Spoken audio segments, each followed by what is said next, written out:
मरकज़ की अंजील 16 बाब उसकी 16वीं आयत में खुदा का खादम आपके सामने तलावत करूँगा।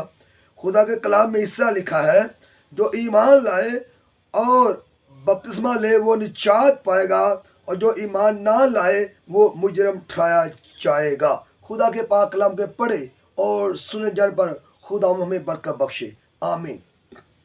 मसीह में मेरे अज़ीज़ों, खुदा के लोगों में आज आपके सामने खुदा का पैगाम देता हूँ कि पहली जो बात है, ईमान लाने के बाद हमें बपतिस्मा लेना है। ईमान ये है कि यीशु मसीह खुदा का इकलौता बेटा है। हम उसे मानते हैं कि वो मर गया, वो दफन हुआ, जी उठा। यही हमारा ईमान है। और जब हम खुदा के कलाम पर ईमान रखते, इस बात का इकरार करते यीशु मसीह खुदा का बेटा है, तो उसके बाद हमें दूसरा जो कदम वो है बपतिस्मा लेना, और उसकी मौत में शामिल का बपतिस्मा लेना। आज बहुत से मसीह बहन भाई जो है वो ईमान रखते हैं खुदा यीशु मसीह पर, लेकिन वो बपतिस्मा नहीं ले रहे। तो लिखा बपतिस्मे के बाद जो है निजात है। मैं आपके सामने 3 चीज़ें लूँगा। पहली बात है खुदा के कलाम में सबसे की, जो ईमान लाए वो बपतिस्मा ले वो निजात पाएगा। अब इस बात को हम अक्सर भूल जाते हैं। ईमान और निजात का नहीं तल्लक, ईमान के बाद बपतिस्मे का और फिर निजात का तल्लक है। तो हमने जो कलाम सुनते हैं वो यही है कि ईमान और निजात, तो इस बात को हम भूल जाते हैं। जो दूसरा स्टेप है, जो यहाँ से छलांग लगा के हम आगे नहीं जा सकते। इसलिए पहली जो सीढ़ी है ईमान है, दूसरी सीढ़ी मसीह ने खुद बपतिस्मा लिया, इसको मानना। तीसरी सीढ़ी वो निजात है। तो यीशु मसीह ने जब बपतिस्मा लिया तो आसमान खुल गया, आवाज़ आई, ये मेरा प्यारा बेटा जिससे मैं खुश हूँ। तो मेरे चीज़ों, आज हमें खुदा के कलाम के मुताबिक बपतिस्मा लेने की ज़रूरत है। ईमान रखते हुए जब तक हम मसीह ईमान में बपतिस्मा लेंगे, उसके ख़ानदान में शामिल होंगे, तो हम निजात नहीं पा सकते। कोई भी मसीही जो है वो माँ के पेट से मसीही नहीं बन सकता। जब तक वो बपतिस्मा ले, अपने गुनाहों को इकरार न करे, तो वो खुदा की बादशाही में दाखिल नहीं हो सकता। यीशु मसीह खुदा का इकलौता बेटा, जब उसने आगे इस हुक्म को पूरा किया और वो शरीयत जो यूहन्ना की मार्फत कहेगी उससे इनकार नहीं किया, बल्कि यूहन्ना के पास आकर उसने खुद बपतिस्मा लिया। और यूहन्ना उससे मना कर रहा है, मैं खुद तुझसे बपतिस्मा लेने का मोहताज हूँ और तू मेरे पास है। यीशु मसीह के खूबसूरत अल्फाज जो मैं आपके सामने आपकी बरकत के लिए पढ़ना चाहता हूँ, वो आप सुने, क्योंकि ये अल्फाज ये किसी कौम, कबीले, मजहब के लिए नहीं, बल्कि ये पूरी उम्मत के लिए है। खुदा के कलाम लिखा है मुकद्दस मत्ती की अंजील उसका 3रा बाब उसकी 15वीं आयत में लिखा है, यीशु ने जवाब में उससे कहा, अब तो होने ही दे, क्योंकि हमें इसी तरह सारी रास्तबाजी पूरा करना मुनासिब है। इस पर उसने होने दिया।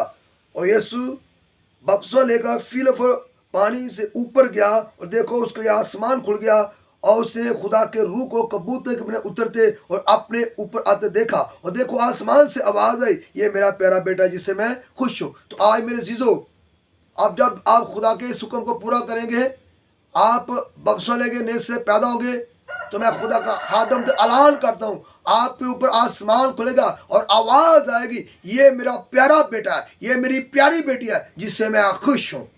तो इसलिए क्या है, जो ईमान ना लाए वो मुजरम ठहराया जाएगा। आपको यीशु मसीह मुजरम बनाने के लिए, बल्कि वो उसने अपनी जान दी ताकि हम मुजरम ना बने, बल्कि हम निजात पाएँ।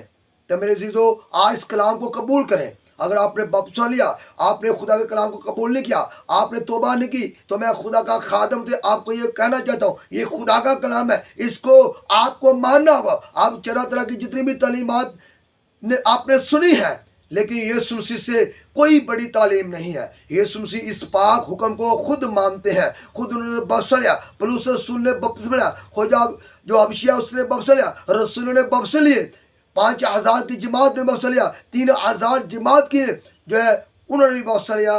मेरे सीधो, मैं आखिरी एक बहुत बड़ी कलीसिया जहाँ पर बपतिस्मा याफ्ता कलीसिया है, वो मैं आपको एक हवाला देना चाहता हूँ। ताकि आप इस हवाले को पढ़ें।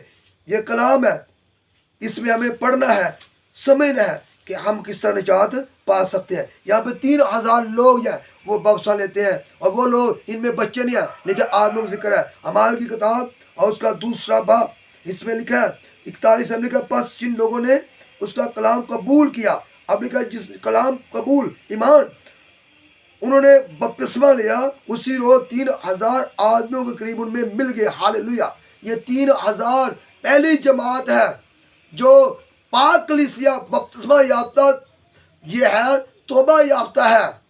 आज मेरा और आपका खुदाम आपको निजात देना चाहता है, उससे खुद ले आज का बपतिस्मा लिया ताकि हमें बचाए, और हमें भी आज तौबा करनी है। खुदा यीशु के पाक खून से दिल है बपतिस्मा का नए सिरे से पैदा होना है ताकि उसकी बादशाह में शामिल हो सके। खुदा बाप मुझे और आपको नए सिरे से पैदा होने की बरकत दे, और खुदा बाप आपको तरक्की दे।